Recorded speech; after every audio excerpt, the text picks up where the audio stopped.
ప్రస్తుత వైసీపీ ప్రభుత్వం అందిస్తున్న ప్రోత్సాహకంతో కేంద్ర సహకార బ్యాంకులు లాభాలతో అభివృద్ధి పదంలో పరుగులు పెడుతున్నాయని ఎమ్మెల్యే కీర్వేటి సంజీవయ్య వ్యాఖ్యానించారు. నెల్లూరు జిల్లా కేంద్ర సహకార బ్యాంకు డివిజన్ కార్యాలయాన్ని బ్యాంకు చైర్మన్ కామిరెడ్డి సత్యనారాయణతో కలిసి సంజీవయ్య ప్రారంభించారు. అనంతరం కార్పొరేట్ బ్యాంకుల కంటే అతి తక్కువ వడ్డీ రేట్లలో ఈ బ్యాంకులు రుణాలు అందిస్తున్నాయని ఆయన వెల్లడించారు.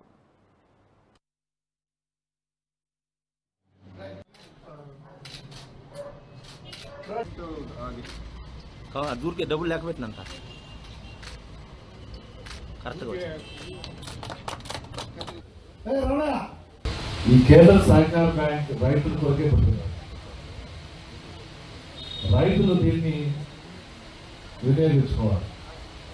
ఈరోజు నేషనల్ బ్యాంక్స్ అన్నింటితో కూడా పోటీ పడి మన డిపాజిట్లకి వడ్డీ ఇవ్వడంలో కానీ రైతులకి అన్ని వేళ నేషనల్ బ్యాంక్లో నిబంధనలకి ప్రకారం కాకుండా ఇంకా తక్కువ నిబంధనలతో రైతులకి విరివిగా లోన్లు ఇచ్చడానికి, రైతులకి అన్నిటితో సహాయపడడానికి